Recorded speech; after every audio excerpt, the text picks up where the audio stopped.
Έτσι, δηλαδή, αναζητούμε μια ασφάλεια. Ναι.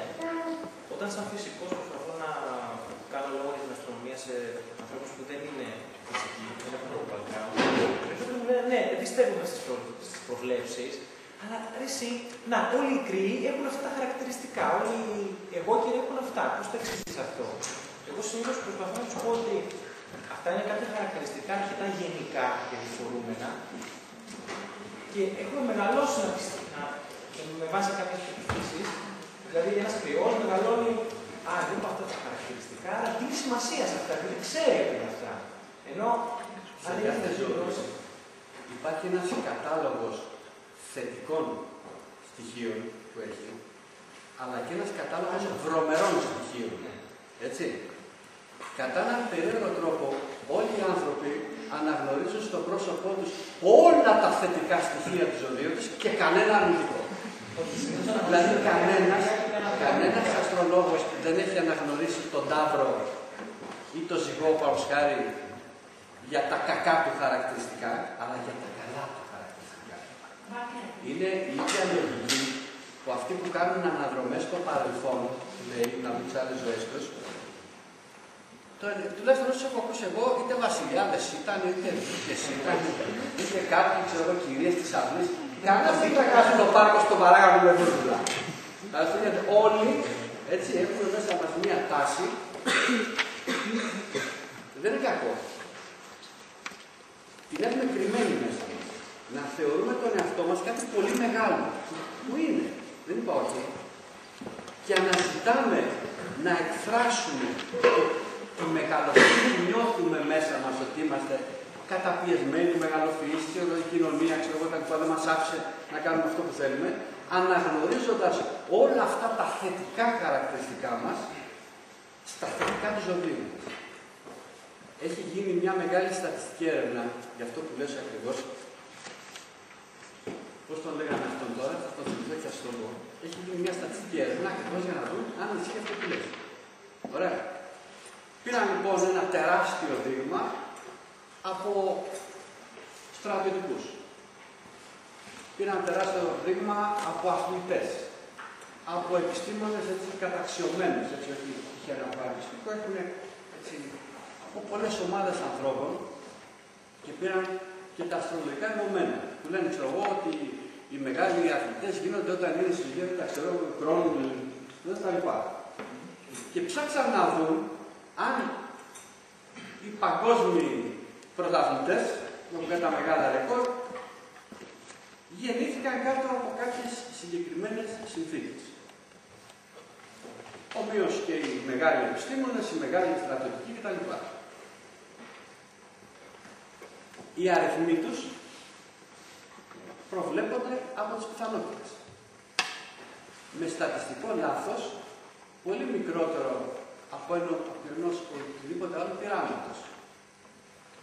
Δηλαδή, έχει γίνει η έρευνα αυτή, εάν παραδείγματος όλοι όσοι έχουν κάποιο χαρακτηριστικό, το χαρακτηριστικό αυτό τους έχει δώσει κάποια αστρική κάποιος συσχετισμός. Τίποτα. Δεν βγαίνει κάποιος συσχετισμός μεταξύ τους. Λογικά θα έπρεπε οι αθλητές, από ό,τι λένε οι αστρολόγοι, μιλάω για τους εξαιρετικούς, να βρίσκονται κάτω από κάποιες συνθήκες που τους δίνουν αυτές τις υπερδυνάμεις να κάνουν τα ρεκόρ. Ομοίως οι στρατιωτικοί, ομοίως οι μεγάλοι επιστήμονες, ομοίως δεν ξέρω τι άλλες κατηγορίες ανθρώπων. Συμφωνεί. Δεν επαληθεύτηκε αυτό το πράγμα. Δηλαδή, όταν λέω δεν επαληθεύτηκε, λέω το εξής, ότι ήταν πάρα πολύ χάρη 12.000 επιστήμονες, επειδή έχω 12 ζωδιακούς αστερισμούς, αναμένω το 1/12, έτσι, να είναι σε κάποιο ζώδιο τέλος πάντων. Γύρω στο 1/12 το βρήκαμε. Με μια απόκληση πριν 1,5%. Δηλαδή ένα στατιστικό λάθος, το οποίο σε όλα τα πειράματα, όπου και να γίνεται, το αναμένει με το στατιστικό αυτό λάθος. Άρα έχουν γίνει αυτές οι έρευνες και μάλιστα η έρευνα αυτή δεν έγινε από άνθρωπο, όπως ήταν αντίθετος από την αστρολογία, έγινε από αστρολόγο για να αποδείξει την αλήθεια της αστρολογίας. Αλλά δεν του βγήκε. Κοιτάξτε τι γίνεται. Υπάρχουν άνθρωποι οι οποίοι είναι έτοιμοι. Η ετοιμότητα δεν είναι προνόμιο των επιστημόνων ή των θεολόγων. Αν το θεωρήσουμε αυτό. Υπάρχουν και άλλου έρευνε άνθρωποι. όμως κάτι παραπέρα. Το πρόβλημα δεν είναι αυτό. Αυτή η ψυχή αποδεικτικά δεν είναι έτσι. Το πρόβλημα είναι ότι υποτίθεται ότι αυτή η πρόβλεψη γίνεται μέσω της πρακτικής διαδικασίας μιας θρησκείας. Ρώτησαν τον Χριστό στην αστρολογία αν θέλει να σπαστεί τον Ιουδαϊσμό. Δεν είναι δικαίωμα του κάθε ανθρώπου όταν επιλέγει κάτι να το υπερασπίσει τόσο δογματικά και. Γιατί υπάρχουν άνθρωποι οι οποίοι πεθαίνουν για την αστρολογία. Μα οι περισσότεροι δεν το γνωρίζουν καν. Αυτό λέω και εγώ. Άρα λοιπόν θα πρέπει κάποιο, εγώ δεν λέω, μπορεί να το πιστεύει κάποιο, να πιστεύει όλα αυτά που. Όχι τα αστέρια κάνουν και διάφορα. Θέλω να πω ερώτημα σε κάποιον που πιστεύει στα ζώδια είναι και γιατί πιστεύει.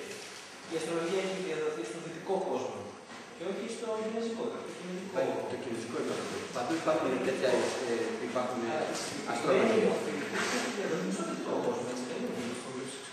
Έχει διαδοθεί εκεί που διαδόθηκε ο δυτικός χριστιανισμός. Στο δυτικό κόσμο. Στο δυτικό, ακριβώς. Όταν λέμε δυτικός χριστιανισμός, είναι όλος ο κόσμος εκτός των Ορθοδόξων κρατών, που όπως βλέπεις και αυτές μέσω των μέσων μαζικής ενημέρωσης κτλ. Αλλά υπάρχει ένα άλλο πρόβλημα.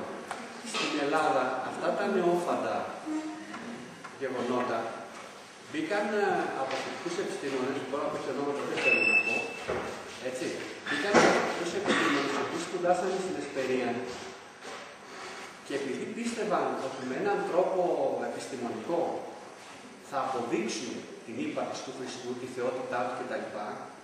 Δηλαδή, μάθανε στην Εσπερία ότι ξέρεις, το άστρο της Βιθλέμ υπήρχε και ήταν η σύνοδος των άλλων πλανητών. Αυτό θεωρούσαν ότι επιβεβαίωνε την ιστορικότητα του Ιησού. Δηλαδή ότι ισχυροποιούσαν το χριστιανικό δόγμα. Μετέφεραν λοιπόν τι γίνεται, ορισμένες απόψεις, τις οποίες δεν είναι σύμφωνη η Ορθοδοξία, τις μετέφεραν στην Ελλάδα. Δηλαδή τον τρόπο μεταφέρθηκε και σε άλλα κράτη. Συμφωνεί. Και επειδή τις είπαν κάποιοι μεγάλοι επιστήμονες σε έναν αδαή λαό που δεν ήξερε να διαβάσει τα βιβλία ή και οτιδήποτε, το είπε ο μεγάλος αυτός επιστήμονας, άρα έτσι είναι. Και αγνοεί σήμερα ο ελληνικός λαός μας χάρη ότι οι πατέρες της Εκκλησίας έχουν κείμενα ολόκληρα, εκπληκτικά επιστημονικά κείμενα, γιατί ο Χρυσόστομος μας χάρη σπούδασε στο Πανεπιστήμιο της Αθήνας και ήξερε αστρονομία εκπληκτική. Και έχει ένα εκπληκτικό κείμενο που από τότε αποδεικνύει καθαρά επιστημονικά ότι το άστρο της Βιθλέμ δεν μπορεί να είναι ένα αστρικό φαινόμενο. Όπως το λέμε και εμείς σήμερα. Δεν μπορεί να είναι αστρικό φαινόμενο. Βάζει αστρονομικούς όρους κάτω και λέει δεν μπορεί να είναι. Παρ' όλα αυτά όμως, αν πας σε έναν παπά, ξέρω εγώ, γιατί οι παπάδες είναι αγράμματοι, έτσι, μην νομίζεις τώρα. Εντάξει. Και του πεις ότι μα δεν υπήρχε άστρο της Βιθλέμ, θα σου πει παπά, αντίχριστος. Και πρόσεξε, εσύ υπερασπίζεσαι το ορθόδοξο δόγμα και ο παπάς είναι ερετικός εκείνη τη στιγμή. Δηλαδή λέει ανάποδα από ό,τι λέει ο πατέρας της Εκκλησίας. Και βγαίνεις εσύ ασκός αντίχριστος. Μόνο και μόνο επειδή κανένας δεν έχει διαβάσει. Αλλά πιστεύει ότι του λένε. Γι' αυτό βλέπετε ότι πάντοτε σας λέω, ποτέ μην στηρίζετε όταν έχετε αμφιβολίες σε αυτά που σας λένε οι δασκαλοί σας. Να ψάχνετε και μόνοι σας. Το ότι το λέω εγώ, ο ΑΒ Γ, δεν έπεται ότι έχεις την αγιαστούρα και ότι λες, ας πούμε, είναι και σωστό. Ψάξτε, ζητήστε βιβλιογραφία να επικυρώσετε μόνοι σας την αλήθεια κάποιων γραμμάτων. Όμως χάρη, η Ορθόδοξη Εκκλησία πιστεύει μέσα του Μεγάλου Βασιλείου στις ομιλίες των εξαήμερων ότι ο κόσμος φτιάχτηκε από ένα υλικό που προϋπήρχε. Το έχετε ακούσει ποτέ αυτό? Αν πάτε και πείτε σε κάποιον ότι ο Θεός έκανε τον κόσμο εκ του μη όντως, αλλά το έφτιαξε από κάτι άλλο, ας πούμε αντίχριστο. Ο Θεός τον κόσμο τον έκανε από το τίποτα. Ποιος το είπε γι' αυτό? Οι Πάπες. Οι Ορθόδοξοι είναι ένα. Ο Μέγας Βασίλειος λέει ότι έγινε από ένα υλικό που προϋπήρχε, όπως λέμε και εμείς σήμερα, επιστήμονες. Δεν το ξέρει κανένας. Ούτε οι θεολόγοι δεν το ξέρουν. Με άμεσο αποτέλεσμα σιγά σιγά να εξοκύλει ο Ορθόδοξος Χριστιανισμός, με ό,τι αυτό συνεπάγεται σε επιστημονικό και κοινωνικό επίπεδο, σε έναν προχριστιανικό Ιουδαϊσμό. Αυτό θα μου πείτε και τι με νοιάζει, είναι θεολογίες. Δεν είναι θεολογίες. Διότι ο προχριστιανικός Ιουδαϊσμός έβαζε και κάποιες συνθήκες κοινωνικής συγκρότησης. Δηλαδή, οι ιερείς ήταν εκοσμικευμένοι, μαζεύανε λεφτά, είχαν τράπεζες. Με καταλαβαίνετε?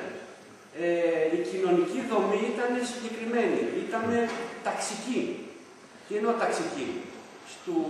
Στον χριστιανικό Ιουδαϊσμό, οι Αμχάρετς, οι Ιουδαίοι, προσέξτε τι σας λέω τώρα, οι φτωχοί δηλαδή, οι Αμχάρετς, τους είχαν χειρότερους από τα ζώα. Υπάρχουν τα κείμενα, όποιος θέλει τα κείμενα, τα επίσημα στη διάθεσή σας. Λέει μέσα στα κείμενα του χριστιανικού Ιουδαϊσμού ότι ακόμα και την ημέρα του Σαββάτου που απογορευόταν να κάνει τίποτα άλλο, ένα πράγμα επιτρεπόταν, να σκοτώσει Αμχάρετς. Λέει Παμψιά, αν παντρέψεις την κόρη σου με Αμχάρετς, καλύτερα είναι να τη δώσει να ζευγαρώσει με όλα τα ζώα του χωριού. Το μιλάει σοβαρά. Δηλαδή μιλάμε, ήταν ταξικό. Μετά, δηλαδή θέλω να πω ότι μεταλαμπαδεύεται και μια νοοτροπία που μας κάνει συνεχώς δυστυχισμένους. Η νοοτροπία του πλούτου, της σύγκρισης των ανθρώπων ανάλογα τον υλικό πλούτο που έχουν και όχι άλλα χαρίσματα. Ο Θεός των Ιουδαίων, ξέρετε, ποτέ δεν υποσχέθηκε στο λαό του τον επιούσιο πνευματικά αγαθά. Αλλά του υποσχόταν πάντα παλακίδες, νίκες επί των Φιλιστέων, αγρούς να σου δώσω, δηλαδή υλικά αγαθά να αποκτήσεις. Θέλω να πω, όχι, ακριβώς λέω ότι η αστρολογία περνάει ένα είδος θρησκείας, που δεν μην βάλετε το σημερινό Ισραήλ, έτσι. Όταν μιλάμε για ιστορία και φιλοσοφία των επιστημόνων, μην κάνετε συνειρμούς ιστορικής συνέχειας, συμφωνείτε. Έτσι. Μιλάμε ιστορικά για πριν 2.000 χρόνια τώρα, έτσι. Είναι σαν να μιλάμε, ξέρω εγώ, για μια περίοδο της Τράκης, ξέρω εγώ, που ήταν άγροι και σκύταν τους ανθρώπους και τους τρώγανε και τους σκύταν και κάνουν θυσία. Κάποιες φυλές πια. Μην συνδέετε το σήμερα με το τότε. Αλλά όταν θέλουμε να επανέλθουμε σε ένα σύστημα θεωρητικών αξιών, επανερχόμαστε αυτόματα και σε ένα σύστημα κοινωνικών αξιών. Δεν ξέρω κατά πόσο είμαστε, δηλαδή πρέπει να τις μελετήσουμε και όποιος τις αποδέχεται, να τις αποδέχεται. Όποιος δεν τις αποδέχεται, να μην τις αποδέχεται. Δηλαδή πρέπει το πακέτο να δει κάποιος που ασχολείται με την αστρολογία ή με τα ταρό ή με τα τάλισμα και όλα αυτά τα περίεργα πράγματα. Αν αποδείξει το πακέτο, δεν έχουμε το δικαίωμα να κάνουμε επιλογές από το πακέτο. Να πάρω αυτό που θέλω και να συνήθως όμως ο πολλής κόσμος αυτό κάνει και ακόμα το κάνει και στη θρησκεία. Γιατί λένε περισσότεροι με τις Ορθόδοξους, χωρίς πραγματικά να έχει ασχοληθεί ποτέ με το θέμα και να ξέρει τι πιστεύει. Μας καλέσαν κάποια φορά στην Εκκλησία της Ελλάδας να κάνουμε κάποιες εκπομπές. Καταλαβαίνετε τώρα της Εκκλησίας της Ελλάδας το ραδιόφωνο, ποιος το ακούει 7 ώρα το πρωί. Ποιος θα ανοίξει τώρα 7 ώρα το πρωί να ακούσει το ραδιόφωνο της Εκκλησίας της Ελλάδας. Δηλαδή είναι πάρα πολύ πιστός μέχρι κασέρες. Έτσι είναι πολύ έτσι. Κάποια στιγμή για αυτό το θέμα ακριβώς, η αστρολογία. Όταν πήγε ο Ιερά μας λέει, δεν θα πω όνομα, τώρα είναι Μητροπολίτης. Μας λέει να ανοίξουμε το ραδιόφωνο, να πάρουμε και τηλέφωνα, γιατί έχουμε πάρα πολλά τηλέφωνα. Τα μιλάμε και εμείς άμεσα. Λοιπόν, πέφτει μια βροχιά από την Καθήνα, αφού είναι 4, 5 και 6, που όλοι λέγανε, μα τι λένε αυτοί. Η αστρολογία. Η αστρολογία είναι χριστιανοί. Πάμε και έχουν Παναγίες, έχουν Χριστούς, έχουν πράγματα. Και του λέω μόλις είναι μια διακοπή να βάλει για τους άλλους, που πρέπει να βάλει στο διάλειμμα, του λέω κλείστε το μικρόφωνο, γιατί σας κάνανε αρεντίκονο. Βγαίνουν οι πιστοί χριστιανοί που προσπαθείτε επί 100 χρόνια να τους πείσετε ότι είσαστε εναντίον της αστρολογίας και όλοι οι πιστοί χριστιανοί είναι αστρολογίζοντες. Δηλαδή δεν έχει επιτύχει η Εκκλησία της Ελλάδας να πείσει ότι είναι εναντίον της, δεν είναι με τους αστρολόγους. Παρόλο που πραγματικά είναι εναντίον. Τι θέλετε να κάνουμε εμείς, αφού εσείς πόσες χιλιάδες δεν σας το κατορθώσατε. Δεν το κλείσατε. Λίγατε τη φάση, είναι κάτι χειρότερο. Σήμερα χριστιανός είναι εκείνος ο οποίος κάνει ακριβώς τα αντίθετα από ό,τι είπε ο Χριστός. Αγαπάτε αλλήλους. Βρίζετε. Αγαπάτε τους εχθρούς ημών. Σκότωσε ρε λίγο από το δίπλα μας. Τούρκους πρόβλημα, σκότωσε να καθαρίσουμε. Μην προχωρήσει άλλα πράγματα, γιατί θα πονέσουμε πολύ. Ναι. Δεν άκουσα καθόλου. Ποια λογική επηρεάζει την αξιολογία το ζώδιο του οξώδια, ας πούμε, σαν αστερισμός μέσω όρο, είναι γύρω στα 500 ποτός. Και όχι ο αστερισμός ο κοινός. Κοιτάξτε. Ο Μωσίριος είναι στα 8 ίδια ποτός. Δεν είναι αυτό, γιατί η αστρολογία δεν είπε ποτέ, γι' αυτό σας λέω, ότι όταν αντιπαρατηθέμεθα και οι αστρονόμοι στους αστρολόγους, είμαστε διαβασμένοι. Η αστρολογία, τα κείμενα τα αστρολογικά, δεν λέει ποτέ ότι ένας αστερισμός επιδρά επάνω στον άνθρωπο. Αυτά τα λένε οι παλιατάκοι στον εαυτή, αυτά εκεί στα πρωινάδικα που πέρα με νεγάκι. Ξέρετε τι λέει η αστρολογία? Λέει ότι στο ζωδιακό επάνω υπάρχουν κάποιες πόρτες, κάποια ανοίγματα που δεν τα καταλαβαίνουμε εμείς. Τα ανοίγματα αυτά, σε κάθε πόρτα δεν βάζουμε και τον αριθμό επάνω. Και λες Υψηλάντου 92. Λοιπόν, ο δρόμος Υψηλάντου είναι ο ζωδιακός. Και υπάρχουν τα ζώδια ως αριθμοί, για να αριθμούν τις πόρτες. Επηρεάζουν τα μουσιές. Πρόσεξε. Από αυτές τις πόρτες του ζωδιακού βγαίνουν ενέργειες από τους άλλους ουρανούς, δεν είναι τα ζώδια, δεν σου πει τα ζώδια. Από την κατεύθυνση του ζωδίου σου λέει. Όχι από τα αστέρια του ζωδίου. Όχι, γι' αυτό σου είπα, μα είπαμε προηγουμένως. Ό,τι λέξη κι αν χρησιμοποιούν, δεν έχει κανένα ουσιαστικό επιστημονικό ενοιολογικό περιεχόμενο. Χρησιμοποιούν λέξεις επιστημονικές για να δώσουν μια επιστημονικοφάνεια σε αυτά που λένε. Και ρωτάμε εμείς, γι' αυτό δεν μας στέλνουν πια οι αστρολόγοι μας. Έτσι μας έχουν διαγράψει. Όταν λέει το μαγνητικό πεδίο. Και δεν και μαγνητικό πεδίο. Να πάρω το μαγνητόμετρο, να πάω το μετρήσω. Τι το μαγνητικό πεδίο? Είναι λέει το ηλεκτρικό φορτίο γύρω. Όχι, ο ηλεκτρισμός που εκπέμπει ο άνθρωπος. Ποιος ηλεκτρισμός? Εγώ το ηλεκτρισμός δεν μετράω τίποτα. Δεν καταλαβαίνει, χρησιμοποιεί έτσι λέξεις για να γίνει βαρύδι του πω. Στον? Τι είναι αυτό? Και τι είναι αυτό η αστροβολιολογία, τι λέει?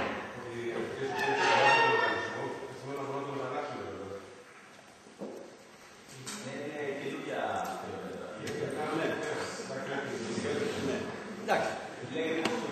Να σας πω κάτι.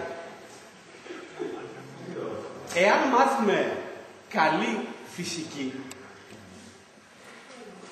καταλάβουμε καλά τη φυσική και καταλάβουμε πάρα πολύ καλά την αστροφυσική, αυτές οι δύο τόσο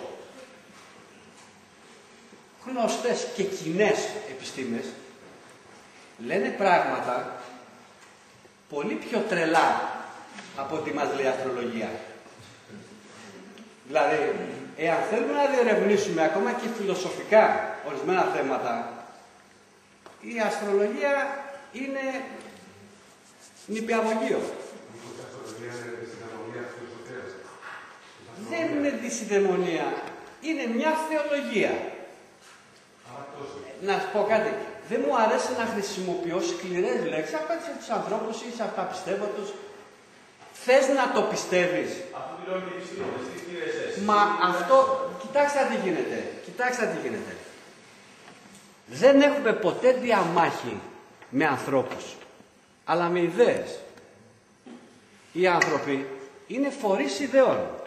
Κατά 99%, για να μην σου πω 98%, είναι φορείς αυτών των ιδεών μέσω της άγνοιας. Για την άγνοια δεν είναι υπεύθυνοι οι ίδιοι. Είμαι εγώ, είσαι εσύ. Καταλαβαίνετε εννοώ, δεν εννοώ σε προσωπικό επίπεδο. Άρα λοιπόν, γιατί θα καταφερθώ εναντίον ανθρώπων που εγώ τους έχω καταδικάσει στην άγνοια? Μήπως ήρθε καιρός όλοι να βάλουμε ένα χεράκι για να σπάσει άγνοια? Γιατί δεν είναι θέμα ενός Υπουργείου το να σπάσει την άγνοια, γιατί η άγνοια δεν σπάει με πολλά λεφτά. Με πολλά λεφτά γιγαντώνεται η άγνοια. Μήπως είναι ολονός μας καθήκον? Αυτό που λέει για την άγνοια πιστεύω ότι δεν ισχύει. Κύριος υπέτειος πιστεύω για την άγνοια είναι το ίδιο το άτομο. Διότι ό,τι και να κάνετε εσείς, ό,τι και να κάνω εγώ, εάν ο ίδιος, η ίδια δεν θέλει να μάθει, δεν θέλει να διαβαίνει τους ορίζοντες της και να είναι σε μια θέση να κρίνει τι είναι αυτό το οποίο ακολουθεί, δεν μπορούμε να κάνουμε τίποτα. Να σε ρωτήσω κάτι. Δεν είπα ότι δεν υπάρχουν αυτοί οι άνθρωποι, αλλά το ότι αρνούνται να μάθουν είναι πάλι γιατί έτσι τους μάθαμε ότι όσα ξέρουν είναι αλήθεια και τίποτα άλλο δεν είναι ψέμα. Δηλαδή, μια γενικά κοινωνία τους έχει κάνει δογματικούς. Ή βολεύονται μες στον δογματισμό τους. Αλλά και αυτούς τους φτιάξαμε έτσι, εμείς. Δηλαδή, όταν σου λέει ότι δεν βλέπω δεν είναι αλήθεια, πάρτε τους φοιτητές, πάρτε ανθρώπους, ό,τι αντιλαμβάνονται οι αισθήσεις είναι πραγματικότητα. Το λένε, έτσι, γιατί τους βγαίνει το δόγμα. Και όταν τους ρωτήσεις, έλα εδώ ρε μάγκα, τα στοιχειώδη ομάδια τα βλέπεις, τα ακούς, τα γεύεσαι. Μπορείς έστω με εργαλεία, με μηχανήματα να τα συλλάβεις πρωτογενώς, αμέσως, λέω. Όχι. Τα στοιχειώδη ομάδια τα αντιλαμβανόμαστε μέσω δευτερογενών ιδιωτήτων. Λοιπόν, τα περνάνε μέσα από ένα θάλαμο φυσαλίδων, δημιουργούν κάποιες φυσαλίδες που έχουν κάποιες ιδιότητες κτλ. Αλλά αυτό δεν υπάρχουν. Αφού δεν τα βλέπω, δεν τα ακούω, δεν τα πιάνω, δεν υπάρχουν. Ποτέ τα περισσότερα στοιχεία της σύγχρονης φυσικής δεν τα αντιλαμβανόμαστε αμέσως, αλλά εμέσως. Αλλά σας κάνω μια ερώτηση. Και ποιος σας είπε ότι δεν υπάρχουν 500 άλλα γεγονότα που δημιουργούν το ίδιο αποτέλεσμα? Γιατί τώρα πλέον ισχύει η αρχή της απροσδιοριστίας. Από μια αρχή μπορεί να έχω 10 αποτελέσματα διαφορετικά. Πάει να πει ότι ισχύει και το αντίστροφο. Από κάθε αποτέλεσμα μπορεί να υπάρχουν 10 γεωλογικά αίτια διαφορετικά μεταξύ τους και να καταλήγουν στο ίδιο αποτέλεσμα. Και ποιος σας είπε λοιπόν ότι το στοιχειώδες ομάδι το οποίο βλέπω εγώ και λέω είναι αυτό, προκύπτει από αυτή τη λογική, δεν υπάρχει μια άλλη λογική που προκύπτει από το σωματίδιο? Τότε, άμα αρχίσουμε να διερωτώμαστε. Άρα λοιπόν, μπράβο, άρα λοιπόν, το πρόβλημα είναι το εξής αυτό που λέω. Κάθε επιστήμονας, εάν θέλει να είναι πραγματικά επιστήμονας ερευνητής, φυσικός, δεν ξέρω πού έχει τάξει τη μοίρα του κάθε επιστήμονα, θα πρέπει να πάψει να είναι δογματικός. Θα πρέπει να καταλάβει, εκεί έγινε και η έρευνα, ότι ψάχνουμε το αδύνατο και προωθούμε τη γνώση συνέχεια. Αν όμως είσαι δογματικός, δεν μπορεί να λες ότι είμαι ερευνητής. Πάντοτε ό,τι βρίσκει ο ερευνητής, σκέφτεται. Μήπως δεν είναι έτσι? Μήπως αυτό που βρήκα έχει και άλλη εξήγηση? Πάντα αμφιβάλλει για αυτό που είδες αποδεικνύει. Γι' αυτό προχωράει παραπέρα. Για σκεφτείτε κάποιον να πει, αυτό είναι. Τελείως. Οι δογματικοί ανήκουν στις βιτρίνες των μουσείων. Όχι δόγμα. Αμφισβητήστε τα πάντα μες στα πλαίσια της επιστήμης και της επιστημονικής απόδειξης. Αμφισβητήστε τα όλα όμως. Ναι, αλλά και ο Νεύτωνας δογματικός κατά κάποιο τρόπο δεν ήταν. Ήταν πολύ θρήσκος. Βεβαίως. Και κατέληξε να αποδείξει κάτι πολύ μεγάλο. Τη βαρύτητα την απέδειξε στον δρόμο που ήθελε που έκανε να αποδείξει την ύπαρξη Θεού επιστημονικά. Συμφωνεί? Ο Νεύτωνας δεν ήταν δογματικός. Δογματικός θεολογικά. Επιστημονικά δεν ήταν δογματικός. Δεν με ενδιαφέρει τι κάνει θεολογικά. Αυτό είναι μια άλλη ιστορία που θα τη συζητήσουμε. Εγώ είμαι εναντίον όλων των δογμάτων. Συμφωνεί? Τώρα, και ποιος μπορεί να μου πει ότι είναι Θεός, μόνο χάρη? Υπέγραψε ένα συμβόλαιο Θεός με κάποιον να μου πει ότι εσύ είσαι ο φερέγγιος ερμηνευτής μου. Εντάξει. Αλλά εκεί είναι φιλοσοφία λιγάκι που χωράει λίγο. Αλλά στην επιστήμη δεν μπορεί να είσαι δογματικός. Ή τον έφτανα στο δογματικός. Αν δεν έφτανα στο δογματικός, δεν θα απεδεικνύει όλα αυτά τα πράγματα. Αλλά θα πρέπει να καταλαβαίνετε, εκτός από τον συνειδητό δογματισμό, υπάρχει και μια ανθρώπινη φύση. Τώρα, για σκεφτείτε. Εμείς εδώ και... Εγώ προσωπικά και συνεχίζουν και οι συνεργάτες μου μετά, δουλεύω για ένα μοντέλο πώς είναι φτιαγμένες κάποιες ατμόσφαιρες. Και μετά 20 χρόνια έρευνα, το λέω πραγματικά, 20 χρόνια έρευνα καταλήγω σε ένα μοντέλο. Δημοσιεύουμε, μας λένε μπράβο, γινόμαστε διάσημοι με αυτό το μοντέλο, αποκτούμε δόξα, ξέρω εγώ κτλ. Όλη δηλαδή την καταξίωσή μας την οφείλουμε, τη θέση μας στην κοινωνία, τέλος πάντων, την οφείλουμε στο ότι το μοντέλο αυτό ισχύει. Βγει ένας πιτσιρικάς λοιπόν τώρα, και είμαι εγώ 70 χρονών, και μου λέει, λάθος το μοντέλο σου. Ξέρετε τι σημαίνει αυτό? Ότι μηδενίζει όλη τη δουλειά, όλη τη ζωή μου. Είναι σαν να μην έχω κάνει τίποτα, ανθρώπινα σας το λέω. Σαν να μην έχω κάνει τίποτα. Άρα εγώ θα υπεραμεινθώ του μοντέλου μου, υπεραμεινόμενος της ίδιας ύπαρξής μου και της ζωής μου. Δεν θα πεθάνω και να πω δεν έχω κάνει τίποτα στη ζωή μου. Με καταλαβαίνεις να πω? Άρα κάποιες φορές είμαστε δογματικοί από ψυχική ανάγκη. Να βάζουμε τον παράγοντα άνθρωπο μέσα. Συμφωνεί? Άρα λοιπόν, γι' αυτό ο Max Planck είπε οι ιδέες θα απλωθούν σε ολόκληρο τον κόσμο μόνο όταν πεθάνουν αυτοί που γέννησαν τις παλιές. Να πεθάνουν. Μόνο όταν πεθάνουν. Θα αφήσουν ελεύθερο τον κόσμο. Εντάξει, υπάρχουν και κάποιοι που το κατανοούν, όπως ο Αϊνστάιν είπε, παιδιά, ναι, λάθος έκανα. Το είπε το λάθος, γιατί το λάθος, και τον εκατομμυριστό όλων αυτών που είπε. Αν του λέγανε ότι όταν του είπανε, και τι θα λέγατε του Αϊνστάιν, αν σας απεδείκνυε κάποιος ότι όλη η σχετικότητα είναι λάθος. Και ξέρετε τι είπε. Θα έλεγα κρίμα το Θεό. Γιατί η Θεό είναι σωστή. Αν είναι το σύμβολο του κεραμού διαφορετικά, θα κάνει κρίμα. Κύριε θυμάμαι μια συζήτηση που εγώ στο ραδιόφωνο για ένα αστρολόγο που προσπαθούσε να γραφτεί περί της αστρολογίας. Εντάξει, ήλθε αρχήματα, πάντα με το δεδομένα, αλλά εκεί όπου συγκράτησα είναι ότι αναφέρθηκε σε κάποια πρόσωπα της ιστορίας του φυσικού επιστήμου, Γαλιλαίος, Κέπλερ και Νεύτωνα και αρκετούς, οι οποίοι έκαναν, λέει, αστρολογικές προβλέψεις. Λοιπόν, εντάξει, πρώτα εγώ ρωτάω γιατί ένας φυσικός ανεπιστήμονας να μην αντιδράσει, ακούγοντας κάποιον σαρλατάνο τέλος πάντων, ακούγοντας κάποιον έτσι τίποτα τους πάντων. Δι χρημάτων ο άνθρωπος Αθηναίοι. Η ιστορία και η φιλοσοφία των επιστημών διδάσκει.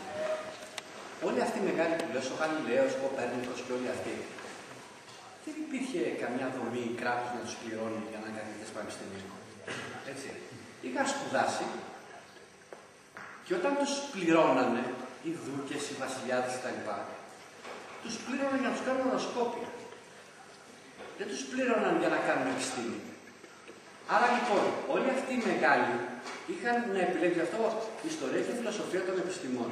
Δεν είναι να λέμε την ιστορία τους έτσι παραμύθια. Να βλέπουμε τις πραγματικές ανάγκες. Λοιπόν, υπήρχε ο Γαλιλαίος. Χρηματοδοτείται από κάποιους, παπική εκκλησία κτλ.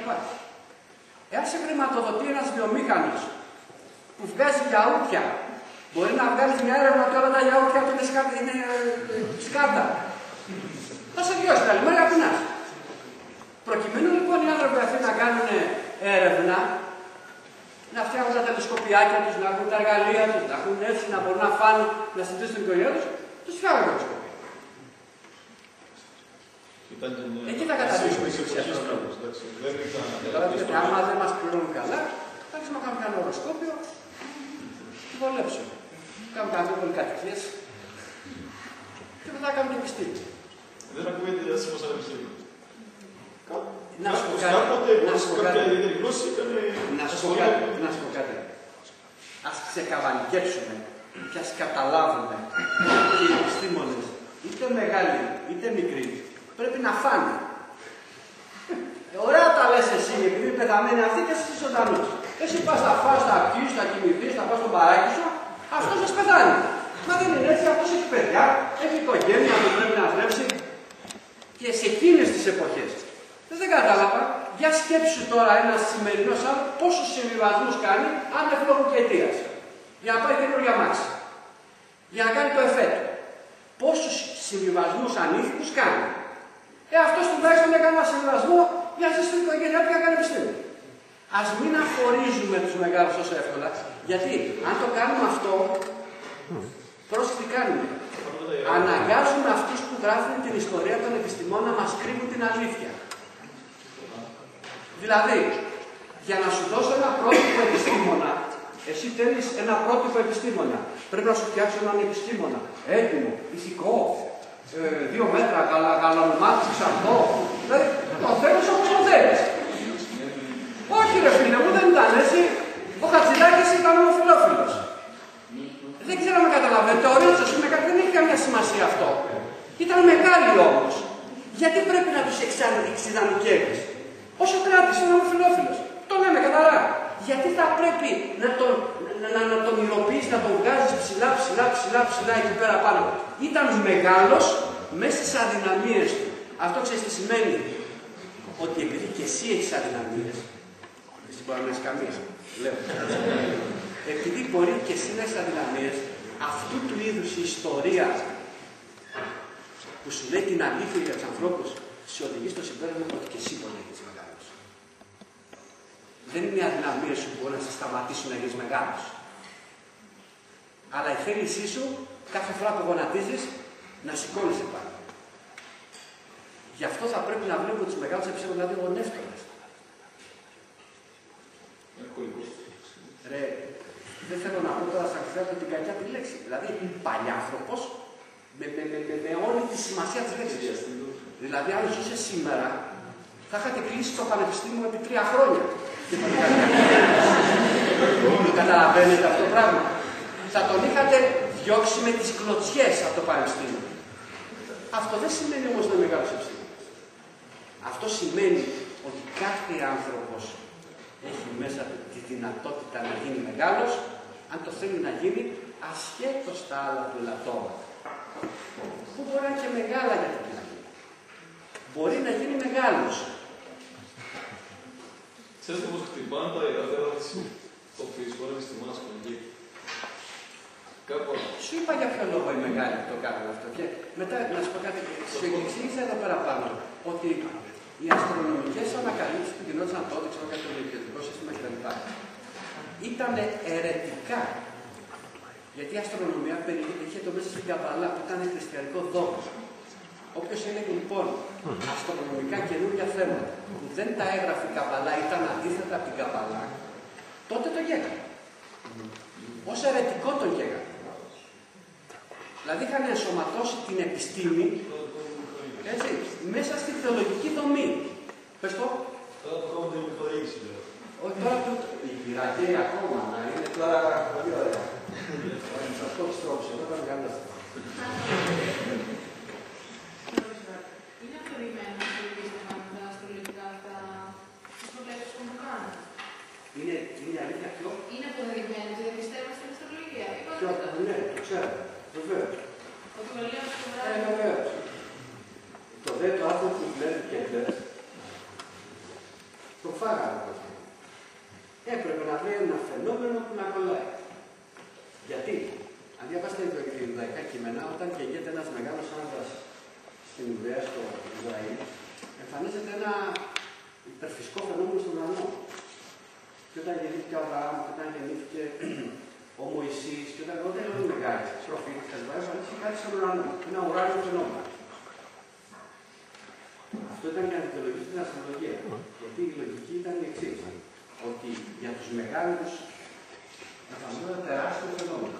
Αυτό για εσάς, τώρα πάνω που να λένε δική σου μοίρα. Δηλαδή όταν λένε τα αστέρια για τους μεγάλους, κάποιοι λένε και για τους μικρούς. Έτσι. Δεν είναι πολύ λογικό ότι αν ήμασταν καμιά αστρονομική μονάδα λίγο πιο πέρα. Ότι θα βλέπουμε αλλιώς τα άστρα. Δεν θα βλέπαμε το Λέοντα, θα βλέπαμε οποιαδήποτε άλλη μονάδα.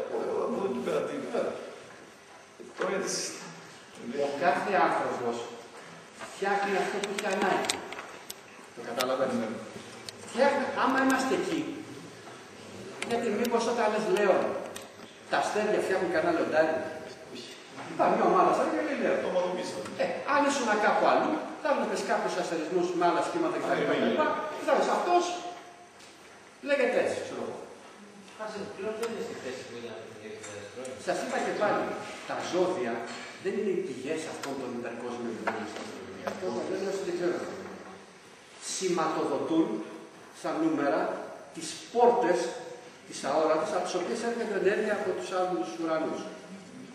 Δεν συμφωνούμε πλέον οι μονιμίες. Ναι, χαλάσαμε τον αριθμό τώρα. Αλλάξανε αριθμοί. Οι πόρτες συνεχίζουν όμως και υπάρχουν. Αλλά για να καταλάβετε πόσο. Δεν θέλω να χρησιμοποιήσω κακές λέξεις. Μας λένε οι αστρολόγοι ότι αυτά που γράφουν και λένε στην αστρολογία είναι παραδόσεις παλιές από παρατηρήσεις αιώνων, χιλιετιών και μας ανατρέπουν στην τετράβυλλο του Πτολεμαίου που έχει αστρολογία και λέει όλα αυτά τα πράγματα. Αυτό είναι ψέμα. Γιατί τον Πλούτονα το βρήκαμε τώρα. Ποιος κλάδος του Πτολεμαίου? Ο Ποσειδώνας βρέθηκε τώρα. Πού τον ήξερε ο κλάδος του Πτολεμαίου? Όταν σου λένε ότι ο Ποσειδώνας είναι εκεί, αλλά θα γίνει αυτό και εκείνο. Από πού συνεπάγεται ότι αν ο Ποσειδώνας και ο Πλούτονας είναι εκεί και εκεί, θα γίνει γιατρός? Η τετράβυλλος του Πτολεμαίου δεν μπορεί να λέει για τον Πλούτονα και τον Ποσειδώνα, γιατί τους ξέραμε. Άρα, από κάπου αλλού προέρχεται η γνώση σου, υποτίθεται, και ο υπολογισμός σου, ότι αν ο Πλούτονας και ο Ποσειδώνας είναι εκεί, θα συμβούν αυτά και αυτά. Πες το μας πού, να το ξέρουμε κι εμείς. Σίγουρα δεν προέρχεται από πουθενά, δηλαδή ο καθένας διεκδικητάει. Όχι. Γιατί με βάση αυτή τη φιλοσοφία που έχουν, συμφωνεί ότι αυτές οι ενέργειες, εκείνες οι ενέργειες, απλώς βάζουν ακόμα μια σφαίρα του Πλούτονα και του Ποσειδώνα και κάνουν. Μπορώ να σου πω τι κάνουν τώρα μαθηματικά, υποτίθεται, και βγάζουν τα δικά τους. Δεν έχουν δηλαδή παρατηρήσεις ανθρώπων και φαινομένων για να κάνουν στατιστικό έργο που λέει ένας κύριος, ο οποίος είναι και μαθηματικός. Αυτά τα πειράματα τους πρέπει να είναι οικονομικά, γιατί θα δώσει διαφορετικά αποτελέσματα. Ναι, προπατώσει εκείνη η κυρία Λούτα, η χοντρή, η 80 ετών, αυτή η βαδομηχανική κάνει εντελώς. Λένε ότι Δηλαδή όλα αυτά που λένε που βγαίνουν στα λόγια και λένε λόγια αυτά βάζουν από το μυαλό τους. Και άμα κάποια από αυτά που ζουν μέσα τι γίνεται. Λοιπόν, δεν τα βγάζουν από το μυαλό τους. Τα βάζουν, αυτό που λέμε είναι ότι τα βγάζουν μέσα από μια πρακτική που εδράζει, που έχει τη ρίζα της σε μια θεολογία. Άρα εμένα δεν με νοιάζει. Γιατί την ίδια λογική, διαβάζουμε το Διακόπουλο, βλέπετε το Διακόπουλο, έτσι, στους αγιορείτες μας λέει πότε το χρηματιστές θα πέσει, πότε ο Πούτιν θα καταλάβει την Τουρκία, πότε. Δεν λέω κακός ή καλός. Οι Άγιοι του Αγίου Όρους, μέσα από μια θεολογική διαδικασία, δεν γνωρίζει η επιστήμη, συμφωνεί. Καταλήγουν στο πότε ο Πούτιν θα τα βάλει με τους Αμερικάνους, θα θέσει τα Σουκόη, θα επέμβει εκεί, θα γίνει αυτό, θα βγουν εκείνοι, πώς λένε, οι Ελοχοί, θα βγουν τα λέει.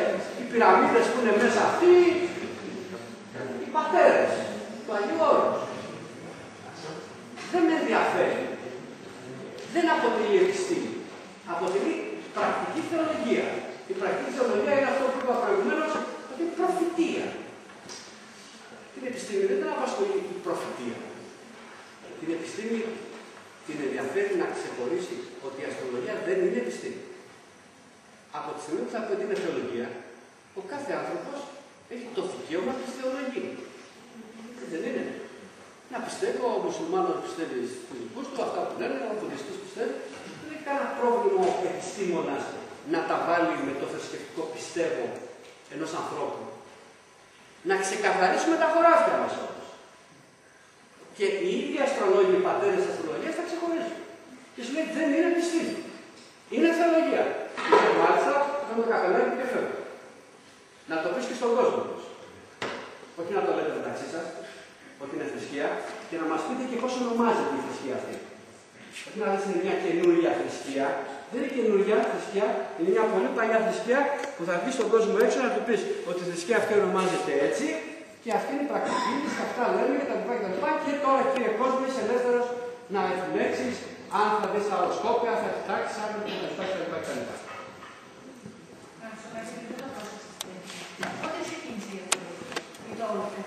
Η αστρολογία είναι πανάκια. Αν αρχίσω να συζητάω για την αστρολογία των Κινέζων, θα πω άλλα πράγματα. Αν πω για την αστρολογία των αρχαίων Ελλήνων, θα πω άλλα πράγματα. Όμως, γενικότερα, όλες οι αστρολογίες πηγάζουν, εδράζουν σε μια θεολογία. Αν συζητούσαμε τώρα για την Κινέζικη αστρολογία, τότε θα μιλούσαμε για τις αρχαίες δοξασίες θεολογικές, έτσι, των Κινέζων ή των Ιαπώνων ή των Ινδών ή των αρχαίων Ελλήνων. Πάντοτε όμως το κοινό σε όλα αυτά είναι ότι η αστρολογία τους εδράζει στην θρησκεία τους, η οποία κατά κάποιον τρόπο συνέδε τους θεούς, τα όλα αυτά τα πνευματικά όπου ήταν κτλ. Με το σύμπαν. Δηλαδή έκανε αστρονομία μέσω θεολογίας. Γι' αυτό βλέπετε στην ιστορία των επιστημών, αν κάνετε μία αναδρομή, αστρονόμοι ήταν πάντοτε οι ιερείς. Να σας πω και ένα αστείο τώρα. Λοιπόν, μέχρι ένα πολύ κοντινό παρελθόν, δηλαδή μην αφιχτητής εγώ, υπήρχε προεδρικό διάταγμα, το οποίο έλεγε ότι τους καθηγητές αστρονομίας στην Ελλάδα τους επιλέγει η ζωή. Μια παραξενική οργάνωση. Με ποια λογική. Διότι με βάση τα βιβλικά κείμενα την αστρονομία στους ανθρώπους τη δίδαξε ο διάβολος Μπελιάλ. Άρα είναι διαβολική τέχνη. Και για να εξισορροπηθεί το διαβολικό της τέχνης της αστρονομίας έπρεπε να το υπηρετούν μόνο πολλοί θρησκευόμενοι για να το εξισορροπούν με το διάβολο.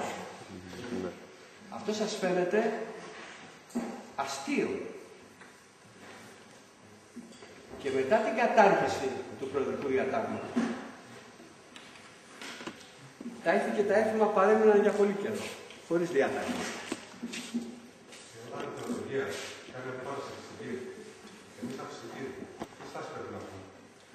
Εμείς, σαν φυσικοί, έχουμε ως αποστολή μας να αποκαλύπτουμε την αλήθεια. Ο επιστήμονας δεν βάλει ποτέ, όπως σας είπα, εναντίον προσώπων. Βάλει σκληρά εναντίον ιδεών. Μάχεται για τις ιδέες αποδεικτικά και όχι δογματικά. Κοίταξτε να δείτε τι γίνεται. Ο επιστήμονας κάνει ό,τι μπορεί. Αλλά δυστυχώς ο επιστήμονας πάβει να είναι επιστήμονας όταν τον πάρουν λίγο παρατρεχάμενο σε ένα υπουργείο ή σε ένα κόμμα. Εκεί ξεχνάμε ότι είμαστε επιστήμονες. Και έχουμε κατατήσει να ζητάμε τίτλους επιστημονικούς όχι ως αυτοσκοπό, αλλά ως σκαλοπάτι, έτσι, για άλλη περαιτέρω κοινωνική έτσι, δηλαδή, άμα είσαι καθηγητής πανεπιστημίου, ευκολότερα θα γίνεις βουλευτής ή ξέρω εγώ σύμβουλος στο Υπουργείο. Άμα δεν είσαι καθηγητής πανεπιστημίου, πώς θα γίνεις. Άρα δεν γίνεις καθηγητής πανεπιστημίου γιατί θέλεις να προάγεις την επιστήμη, αλλά γιατί ανοίγεις έναν δρόμο για μια περαιτέρω βελτίωση της θέσης σου στην κοινωνία με έναν άλλο τρόπο, ο οποίος δεν είναι και πολύ επιστημονικός. Γι' αυτό βλέπετε, κάνουμε στο μάθημα της ιστορίας και φιλοσοφίας των επιστημών, υπάρχουν κάποιοι μεγάλοι, Πόπερ, Πούλετς κτλ. Ένας από τους μεγάλους αρνητές του θετικισμού λέει το εξής, ότι πρέπει να απαγορευτεί στους επιστήμονες να πολιτεύονται. Είναι, παιδιά, από τους μεγάλους, οι μεγάλοι διανοητές του 20ου αιώνα, δηλαδή όχι. Ο επιστήμονας δεν μπορεί να συμβάζει. Δεν μπορεί να ανταλλάσσει το προϊόν της γνώσης του με άλλα αγαθά. Δηλαδή δεν θα σιωπήσω για να γίνω αυτό. Συμφωνεί. Άρα λοιπόν η ευθύνη του επιστήμονα, όταν λες οι επιστήμονες, ποιοι επιστήμονες? Οι επιστήμονες οι οποίοι μπαίνουν στο πανεπιστήμιο, γι' αυτό σας λέω, προσέξτε, οι επιστήμονες οι οποίες μπαίνουν ως τρόπο εύκολης εξέβρεσης εργασίας, ή ο επιστήμονας ο οποίος μπαίνει με τον έρωτα της ανακάλυψης του νέου, της επιστήμης? Δεν είπα αυτό το πράγμα και εγώ τα καταλαβαίνω και τα δικαιολογώ όλα. Αλλά σε ρωτώ, για ποιον επιστήμονα μου λες? Καταλαβαίνω για ποιον μου λες. Αλλά δυστυχώς πλέον παράγονται επιστήμονες με άλλα κριτήρια. Ο επιστήμονας έχει άλλα κριτήρια που θέλει να γίνει επιστήμονας. Δεν είναι, εγώ δεν λέω ότι υπάρχουν και πάρα πολλοί και το ξέρω. Αλλά πάρα πολλοί όμως, το πανεπιστήμιο για αυτούς είναι χώρος εξέβρεσης εργασίας υποχρεωτικής. Πρέπει να πας στο πανεπιστήμιο, αν πας στο πανεπιστήμιο, τι θα κάνεις στο πανεπιστήμιο. Και τώρα λέμε, άμα δεν πάρεις κανένα κρατικό, τι θα κάνεις στο κρατικό. Ας το ρωτήσεις εκεί πέρα, 1, 2, 3, 4 χρόνια, 5 θα το πάρεις. Τι θα κάνεις. Άρα θα μπεις πιο εύκολα σε μια δουλειά να δουλέψεις. Ακριβώς. Γι' αυτό βλέπεις ότι δεν είναι αδιάφορο το φαινόμενο το επιστημονικό από το κοινωνικό φαινόμενο ή το θεολογικό φαινόμενο. Όταν η επιστήμη γίνεται εξουσία, πάει να είναι επιστήμη. Η εξουσία πάει να πει ότι είναι η τέχνη του εφικτού. Δεν υπάρχει. Διάλεξε. Θα γίνεις επιστήμονας ταπεινάς ή θα γίνεις πτυχιούχος διδάκτορας και θα τα οικονομήσεις. Δηλαδή είναι ιδεολόγος ή ηλιστής. Ο ιδεολόγος και ο ηλιστής μπορεί να είσαι ηλιστής ιδεολόγος. Ο ηλιστής δεν έπεται ότι είναι οικονομισάιο, δηλαδή κάνει κάτι κακό. Επειδή πιστεύει σε ένα φιλοσοφικό σύστημα. Αρκεί να σας πω ότι ηλιστικά υποτίθεται ήταν τα συστήματα του κομμουνισμού που υπάρχουν και άλλες κομμουνιστές φωνξιάροι με την ιδεολογία τους πήγαν να τους σκοτώνουν, τους κρέους ταξιώνουν. Έτσι, πιστεύω. Αλλά δεν μπορεί να το πεις οικονομιστάριο να το πεις εδώ. Πίστευε σε κάτι το οποίο είναι σωστό, πιθανότερο. Έτσι. Πίστευε σε κάτι. Εδώ δεν υπάρχει φιλοσοφικό υπόβαθρο, δεν υπάρχει κάτι που πιστεύεις. Αγωνίζεις για τον αυριανό επιούσιο. Δεν το είπα τυχαία. Τον αυριανό επιούσιο. Η φυσική για να συγκριθεί. Δεν ξέρω με τόσα δις χρήσια στο ΣΕΡΝ, μόνο για τις έρευνες. Φυσική δεν είναι μόνο το ΣΕΡΝ. Καλά, είναι και μια καλή σκοπιά για αυτό. Να σου κάνω μια ερώτηση. Θέλω να σου πω ότι κάπως ο φυσικός... Θα κάνω μια πρόβλεψη. Το μεγάλο πείραμα του ΣΕΡΝ θα γίνει τώρα με θα γίνουν όλα τα πειράματα που γίνονται. Θα γίνουν. Μάλλον κάποιο τεχνικό κόλλημα θα βρεθεί για να μην γίνει ένα πείραμα. Ή τουλάχιστον να μην γίνει μέχρι το τέλος. Ακριβώς. Γιατί το πιο τεχνικό. Για το Higgs. Βγαίνει το νι, αλλά δεν έχει νι. Πέρα και με κάποιοι με βρίζουν γιατί μου βγαίνει έτσι ηχητικά. Higgs. Ακριβώς. Σύμφωνα και δεν είναι το σήμα, δεν είναι του πληθυντικού. Έτσι. Το όνομα είναι σήμα. Λοιπόν, αυτό το είπε δεν το είπα εγώ. Το είπε εγώ όταν το πήγα εκεί με την καρέκλα να δει το πείραμα, να δει τις εγκαταστάσεις. Και τους είπε, ξέρετε τι κάνετε παιδιά εδώ πέρα, εσείς δεν καταλάβατε τι κάνετε. Και το κοιτάγανε. Τους λέει, το ξέρετε ότι δηλαδή αν επιτύχει το πείραμα δημιουργείται μελανιοπή. Γιατί οι πρώτες στιγμές του σύμπαντος ήταν σημειακή διαμορφία μελανιοπής. Αλλά εμείς δεν σας το μαθαίνουμε αυτό. Όχι, το ξέρει και όλοι οι καθηγητές και όλοι οι μαθητές του Cambridge, οι φοιτητές του Cambridge.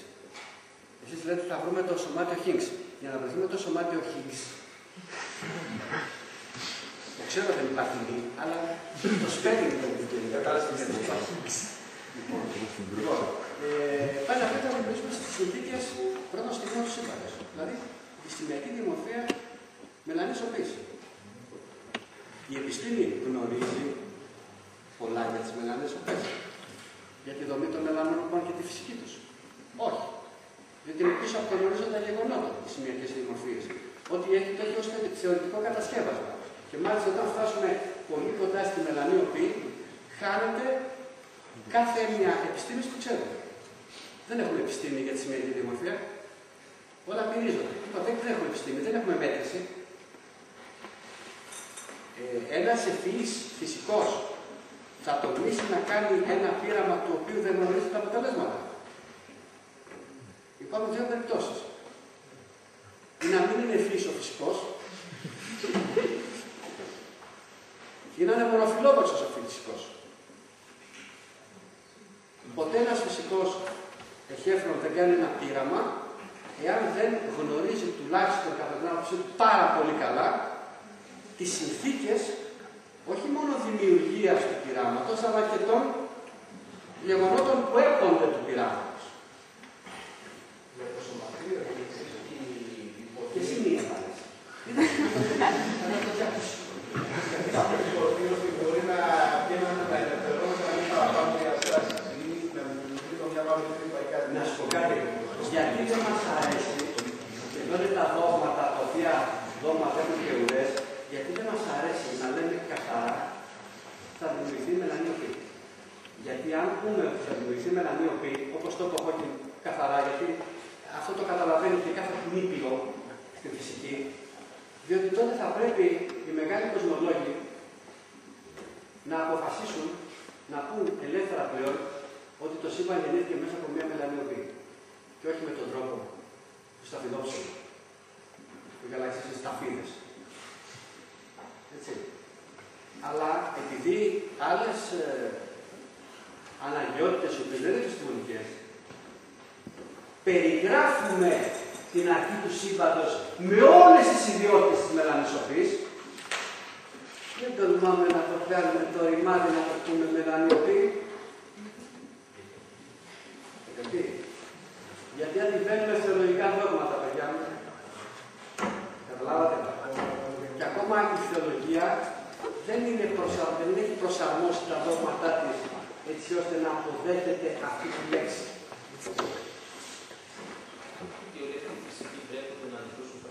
Βεβαίως. Για να σας δώσω να καταλάβετε, δεν θα πω το όνομα, αλλά το λέμε στο βιβλίο μέσα που πιστεύει θα το βρείτε στις μαμαγιάς. Θα το πω εγώ χωρίς όνομα. Για πάλι τα ποιο βιβλίο. Ποιος το παπαγάπη, σαν το λέει, το έχει τότε. Λοιπόν, όταν μαθηματικά, θεωρητικά βγάλαμε τις λευκές ορπές, συμφωνεί, αυτό ξεπερνούσε τα δόγματα και δεν επιτρεπόταν να βγαίνανε κάποια αποτελέσματα τα οποία δεν ήταν αποδεκτά για λόγους επιστημονικούς δεν ήταν αποδεκτά. Και για επιστημονικά ήταν αποδεκτά και πάλι. Επειδή όμως όλοι οι νεαροί άρχισαν και δημοσίευαν εργασίες, λευκές ορπές, λευκές ορπές, λευκές ορπές, λευκές ορπές. Βγαίνει ένας μεγάλος και λέει, δημιουργώ ένα αξίωμα. Το αξίωμα του Περαιός. Και λέει, το αξίωμα αυτό. Απαγορεύονται να υπάρχουν λευκές ορπές. Έτσι. Από τότε όλα τα μεγάλα περιοδικά, όποιος σπεσιφικά έστελνε εργασίες με τη λέξη λευκές ορπές, την κόβανε. Έτσι, διάδες ώρες. Εντάξει. Και επειδή το σύστημα είναι ηλίθιο, βρήκαμε τώρα. Τις ονομάσαν αρνητικές μελανές ορπές. Με καταλαβαίνετε πώς λειτουργεί μια διοικητική δομή της επιστήμης. Και πόσο πρέπει να προσάνουμε. Υπάρχουν κάποιοι επιστήμονες φυσικοί που είναι ταχύτητες στο δομή των μάτων. Ναι, τι να κάνουμε. Έτσι είναι η ζωή. Έτσι είναι και η επιστήμη.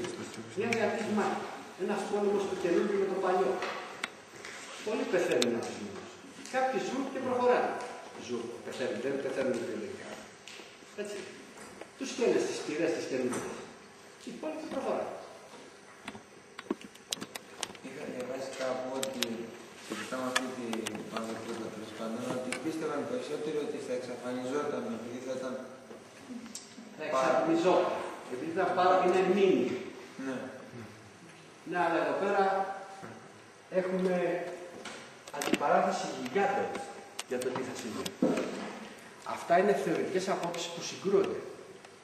Ο ίδιος ο Χόκινγκ, ο οποίος έγινε μεγάλος για τις μίνι μελανές-οπές, εξατμιζόμενες μελανές-οπές, πάει και τους λέει: μάγκες, άλλο να παίρνω εγώ το χαρτί μου και να κάνω και να σου βγάζω μίνι εξατμιζόμενες κτλ.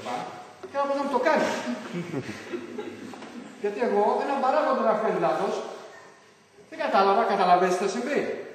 Αν δεν είναι εξατμιζόμενο. Δηλαδή, εάν δημιουργήσω, για να σου δώσω να καταλάβεις, ένα σημείο άπειρου βαρυτικού πεδίου, άπειρης καμπυλότητας, δεν ξέρεις τι θα γίνει. Κάτω από κάποιες λύσεις, όταν λέω κάτω από κάποιες λύσεις, παιδιά, τι συμβαίνει. Θέλω να το καταλάβετε αυτό, πώς γίνονται πολλές αυτές τις θεωρίες. Όταν έχω ένα τέτοιο πρόβλημα, σε μαθηματικό επίπεδο, έχω ένα σύνολο εξισώσεων, που φτιάχνει ένα σύστημα εξισώσεων.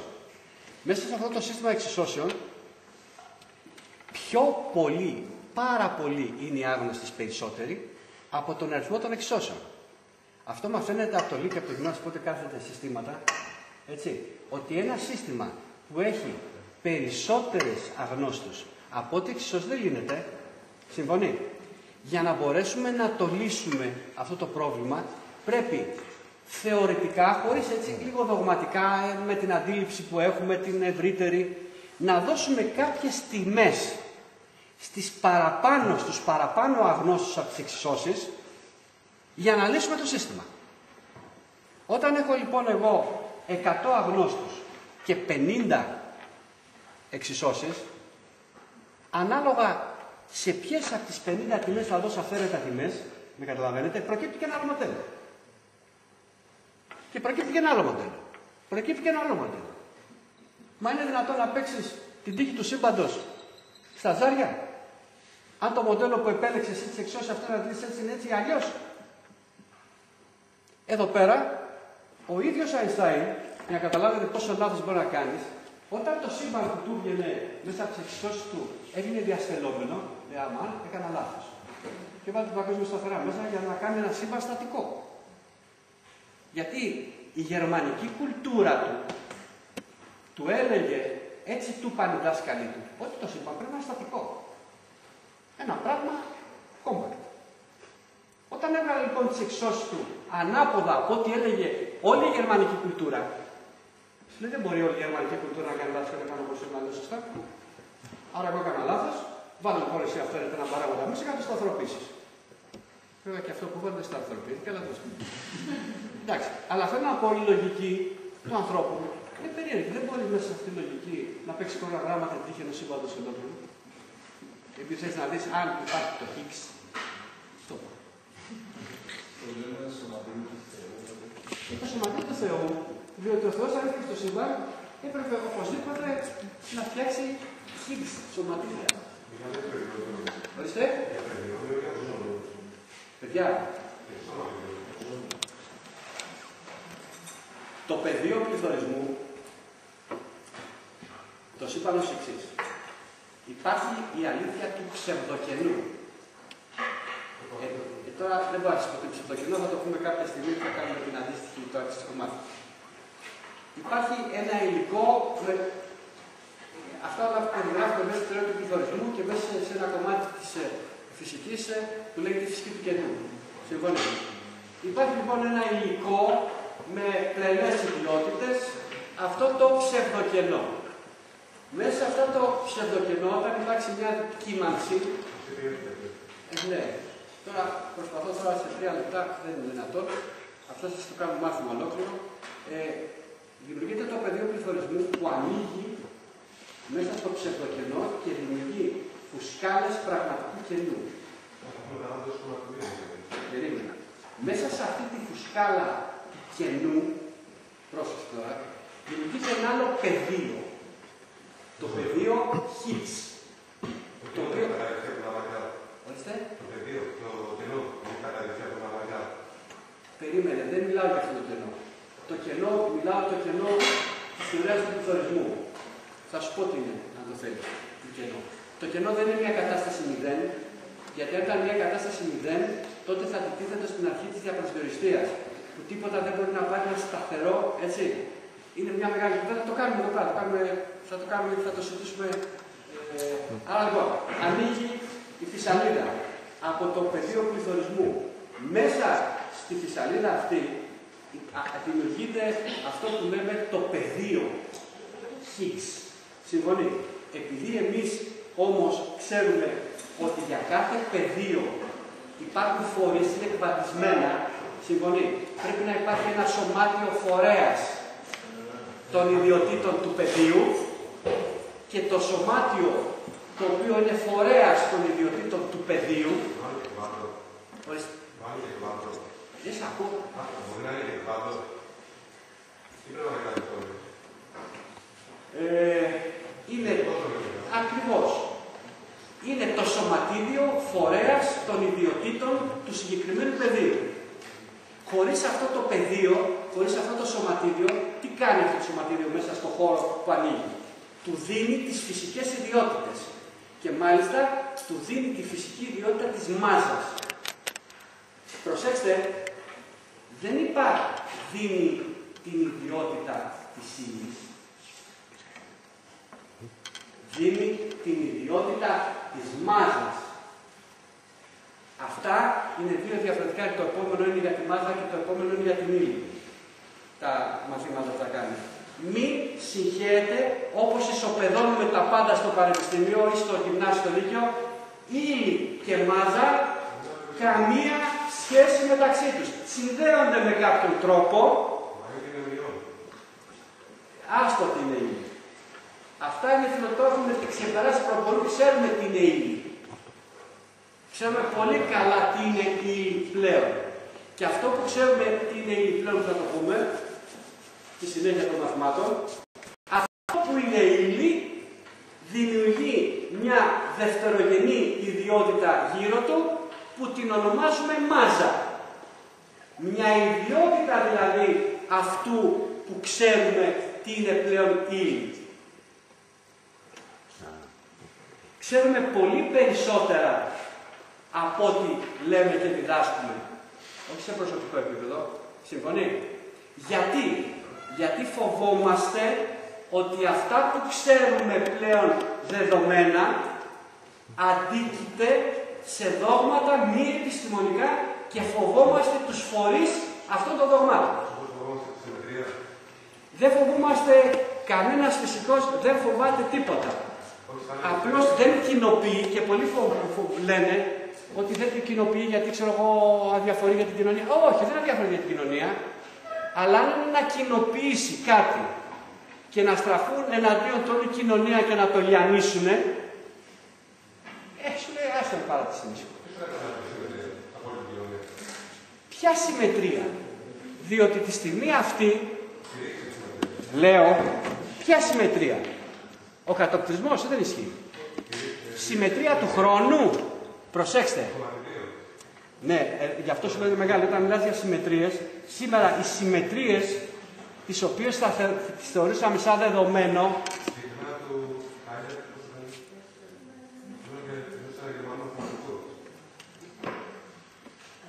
πάντως, οι βασικές συμμετρίες, δηλαδή κατοπτρισμός, αρνητικού και θετικού φορτίου, αρνητικής και θετικής μάζας, η συμμετρία του χρόνου.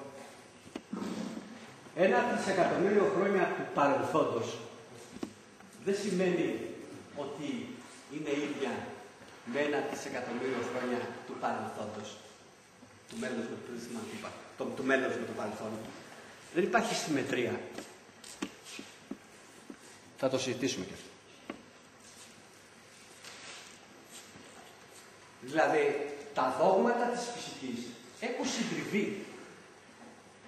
Δεν μπορούμε πλέον, σαφέστατα το έχουμε ανάγκη, δεν είναι δυνατόν το 90% της ζωής ενός φυσικού σύγχρονου στην Ελλάδα να περιστρέφεται γύρω από την ευτόνια φυσική. Ξέρετε γιατί περιστρέφεται όμως? Γιατί με την ευτόνια φυσική θα βρείτε δουλειά. Το καταλάβατε δηλαδή? Άμα θες να γίνεις αρχιτέκτονας, πατομηχανική θα κάνεις.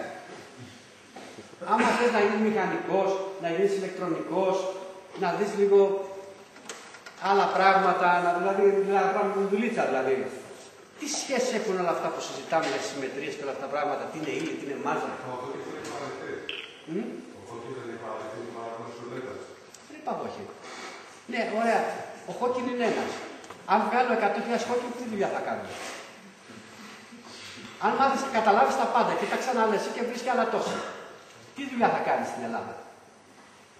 Ξέρεις πουθενά, να πας να δουλέψεις και να τους πεις εγώ θα μιλάω, εγώ θα κάνω, ξέρω εγώ, θα πάω στο Ίδρυμα Κόκαλη και θα κάνω πατρομηχανική. Δεν θα πρέπει κάποια στιγμή να ποιος είναι υποδοτός να καταλάβει τα πάντα είναι νοητά. Θα πρέπει όλοι να καταλάβουμε κάτι το οποίο θεωρούμε ότι είναι λιγάκι φασιστικό. Όχι, θα σου πω. Θα πρέπει να καταλάβουμε ότι προκειμένου να εξαγοράσουμε τη γνώση, θα πρέπει πιθανότατα να κάνουμε κι άλλο επάγγελμα. Δεν μιλάω για τον καθένα αυτό, μιλάω για αυτόν που θέλει να αφιερωθεί στην επιστήμη. Επειδή δεν θα μπορέσει να ζήσει, αλλά έχει τον έρωτα της επιστήμης, θα πρέπει αναγκαστικά να κάνει και τίποτα άλλο να βγάλει το ψωμί του. Για να πω κάτι άλλο. Εσείς πιστεύετε ότι ο καθηγητής του πανεπιστημίου, σε ένα ελληνικό πανεπιστήμιο, είναι αγάς. Μην μου πείτε λεπτομέρειες, εντάξει, τα ξέρω και εγώ τα υπόλοιπα θα μου πείτε. Λοιπόν, μέχρι τις 3 η ώρα είναι ένας δημόσιος υπάλληλος εσχρής μορφής.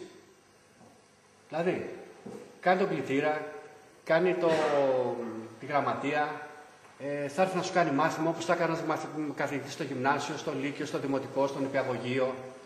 Πάει και κάνει εργαστήρια που του ψήνεται το ψάρι, δεν καταλαβαίνει τίποτα, ούτε διαφορείται καν. Δηλαδή ένας κοινός δημόσιος υπάλληλος, καθηγητής με την ευρύτερη έννοια του δάσκαλου, χωρίς να έχει καμία σχέση με τον έρωτά του, την επιστήμη κτλ.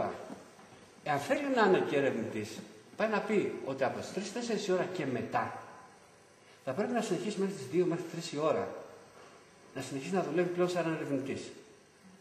Και όπως λέω και εγώ στα παιδιά μου, στους φοιτητές μου, μεταπτυχιακούς κτλ., έχετε τον έρωτα της επιστήμης.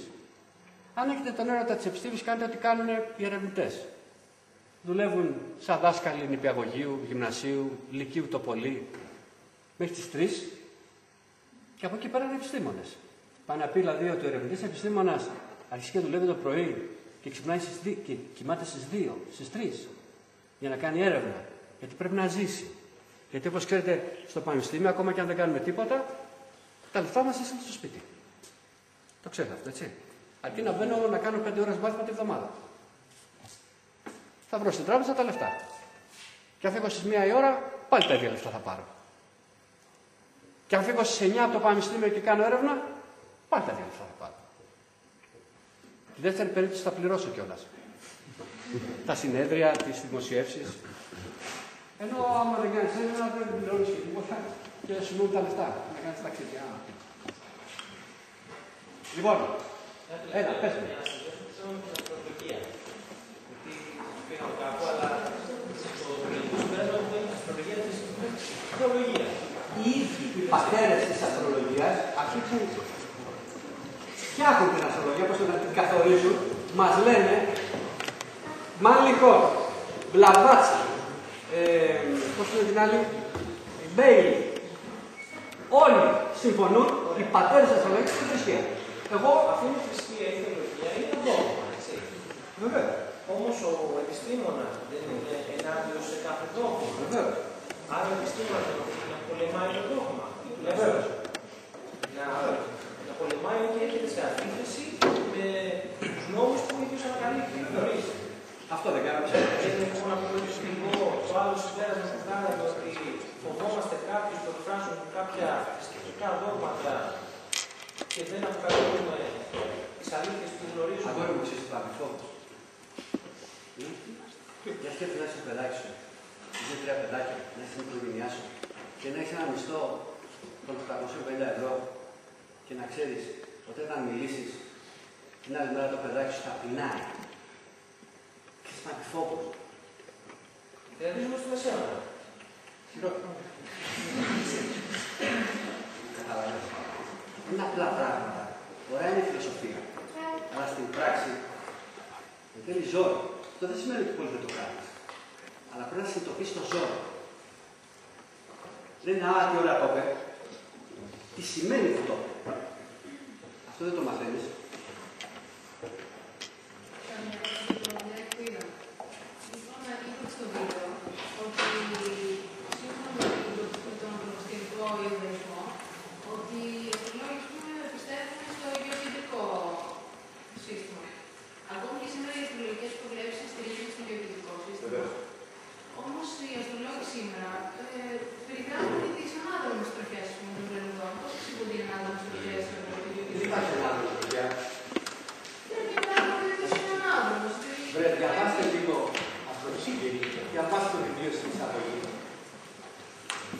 Νομίζεις εσύ από τη γη.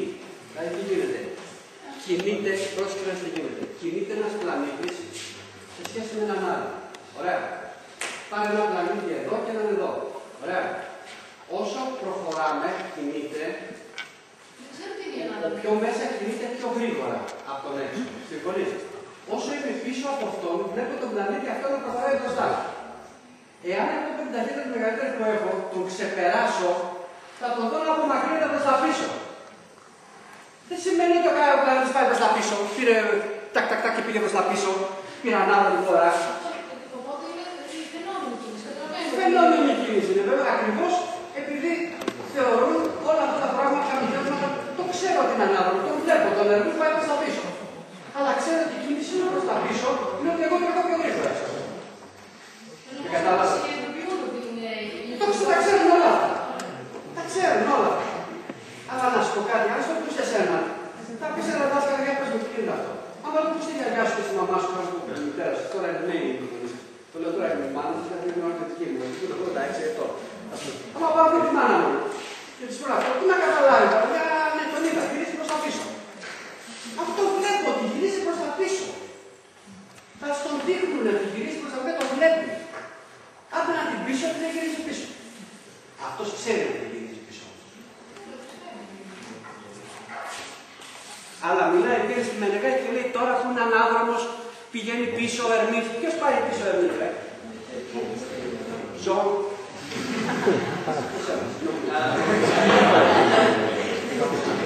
Και κάθεται εκεί όντως κάνει ανάδρομος. Πουλάκι.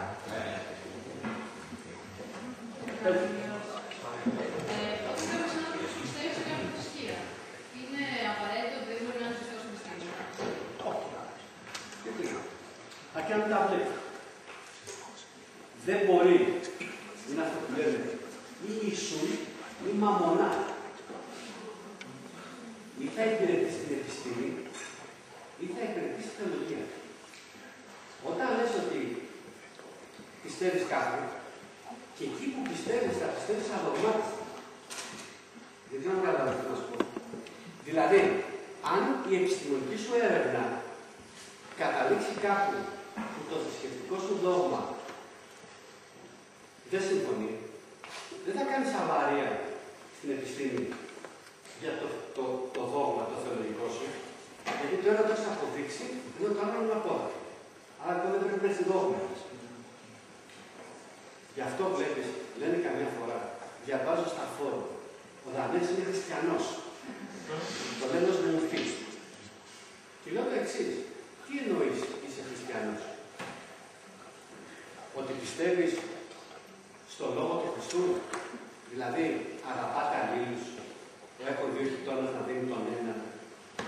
Δηλαδή σε αυτά τα πράγματα, δηλαδή ότι όταν έχει κάποιος δίπλα σου πρέπει να το σηκώσεις και να μην του δώσει άλλη μια κοτσάρα από εδώ κάτω.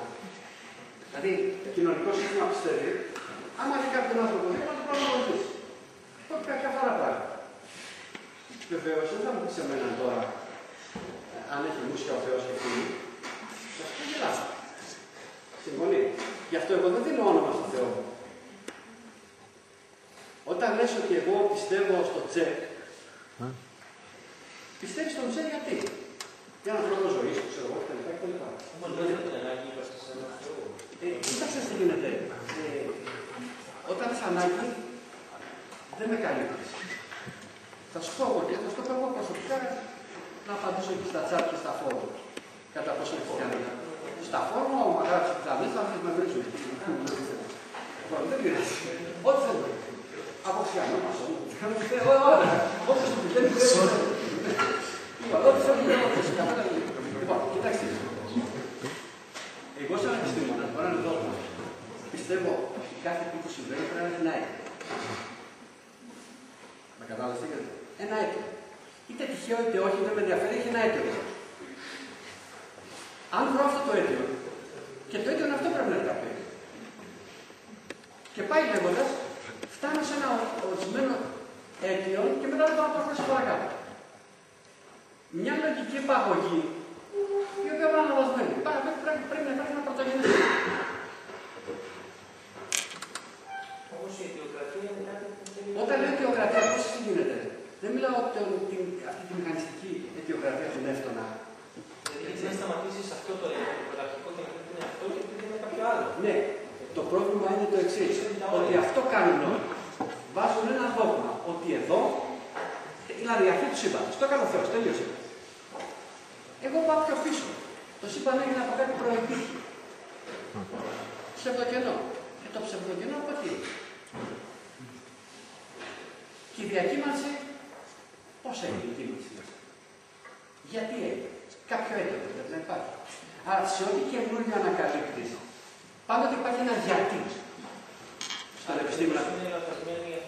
Άρα λοιπόν, αναγκαστικά, για να μην βάζεις δόλα και πας στο τρελάδικο, συμφωνείς, θα πρέπει να κάνεις έτσι μια σουμαριστή φιλοσοφία και να πεις ότι πρέπει να υπάρχει ένα πρωτογενές. Μπορεί να μην χρειάζεται να λέτε. Όπως λέω παρουσία στα σωματεία, πρέπει να υπάρχει ένα σωματείο. Μία δύναμη, να την ενοποιημένη σώσει μια δύναμη. Δηλαδή ζητάμε ένα πρώτο. Συμφωνεί. Τώρα, θες να το πεις αλάχτη. Θες να το πεις Βουδά. Θέλεις να το πεις, πώς το λένε, Ελοχήμ. Θες να το πεις Θεό. Πες το πως θέλεις. Δεν έχω πρόβλημα. Αυτό είναι ένα Θεού για μας. Γιατί ο βουδισμός το ίδιο δεν λέει. Δεν το κατάλαβα αυτό. Ο μηχανισμός αυτό δεν λέει. Γιατί βάζει όνομα. Όποιος θέλει να βάλει ποιο όνομα θέλει. Το δεύτερο όμως, λέω ότι ο Χριστός, αν ήμουν εκείνη την εποχή, που ζούσε ο Χριστός, θα τράβαγα και πέρα να χαιράσει. Γιατί αυτά που έλεγε την εποχή εκείνη ήταν πρωτοποριακά. Είπαν και άλλοι τις πράγματα πρωτοποριακά, άλλες εποχές. Αν εγώ θέλω να πιστεύω, αν εσύ ως πρώτη φόση έχεις τον Μάρξ, καλά φυσικά τον έχεις. Δεν είναι κανένα πρόβλημα. Θεωρείς Θεός τον Μάρξ. Ο άλλος έχει τον Τσε. Μπράβο, καλά, έχει τον Τσε. Ο άλλος έχει τον Τάδ. Μπράβο. Αν εγώ συμφωνώ όμως 100% με κάποιον που λέγεται Χριστός, γιατί αυτός διαφοροποιεί τη στάση του κόσμου απέναντί μου. Αν έλεγα ότι είμαι με τον Τζέκι Εμπάρα, που είμαι, το γουστάρω πολύ, συμφωνεί. Δεν θα μου λέγας τίποτα, ήμουν απολεκτός από την κοινωνία. Αν έλεγα ότι πιστεύω στον Βούδα, δεν θα μου έλεγε κανένας τίποτα. Αν πω ότι πιστεύω στον Βούδα, γιατί μου επιτίθεσαι. Και πολλές φορές το κάνω για να μην επιτεθούν. Γιατί στο δόγμα σου μέσα εξαιρείται κάποιος. Αυτό είναι αλήθεια. Αυτό δεν το δέχομαι από ηθικής άποψης. Γιατί εξαιρείται κάποιος. Κάποιος. Όχι αυτό που τελείωσε πίσω του. Να εξηγηθώ. Έτσι. Μην μπλέξεις τον χριστιανισμό από τον Χριστό. Ή μην μπλέξεις και εγώ τον βουδισμό με τον Βούδα. Που κονομάει ο Δαλάι Λάμα, έτσι. Στην Ελβετία αυτό το έτσι. Λοιπόν, άντε να μαζευτώ ένα, τι λέγει. Πάντως για αυτό που είπατε σε σχέση με επιστήμη και τεχνολογία, πολύ μεγάλοι επιστήμονες ξεκίνησαν στην σταδιοδρομία τους προσπαθώντας να δώσουν απαντήσεις στα θεωρητικά προβλήματα τα οποία έχουν. Μαγιά. Δηλαδή, πολλοί οι οποίοι δεν χαζάραν. Ποιος είναι εγώ που θα το κρίνω. Από πού ξεκίνησε, από ποιο φιλοσοφικό υπόβαθρο. Ας μην πω ονόματα και εγώ σε τέλος πάντων κακά πράγματα, αλλά όχι συγκεκριμένα. Τι με νοιάζει εμένα από πού άρχισε, αν αυτό που καταλήγει καλό. Μοιάζει γιατί δεν είναι ασύμβετα. Δηλαδή, δεν είναι ασύμβετα. Δηλαδή, με νοιάζει εμένα αν ο Νεύτωνας βρήκε θεωρία βαρύτητας προσπαθώντας να αποδείξει τον Θεό. Ναι, γιατί λέει ότι ένας προβληματισμός ο οποίος ήταν αυτός που είχε το Θεό, μπορεί να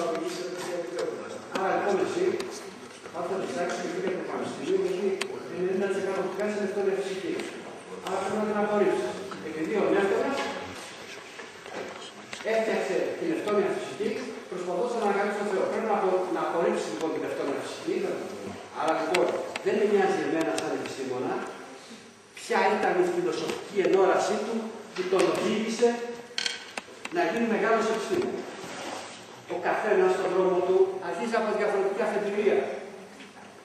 Όλοι είναι αποδεκτοί. Αρκεί το τέλος του δρόμου τους να είναι κοινό, να είναι προς όφελος από τον ανθρώπου και όχι βάρος. Η επιστήμη είναι ουδέτερη. Η επιστήμη δεν υπάρχει καλή και κακή επιστήμη. Υπάρχουν κακοί και καλοί επιστήμονες και καλοί και κακοί τεχνοκράτες. Δηλαδή η πυρηνική και ατομική φυσική ιστορία δεν είναι θετικά ή κακή, ανάλογα πώς θα χρησιμοποιήσεις τεχνολογικά τα αποτελέσματα της ατομικής ενέργειας. Άρα λοιπόν ο επιστήμονας δεν είναι καλός και κακός. Είναι ουδέτερος. Η χρήση δημιουργεί το καλό και το κακό. Λοιπόν, πάμε να φύγουμε, μας διώξει τη λέγαμε.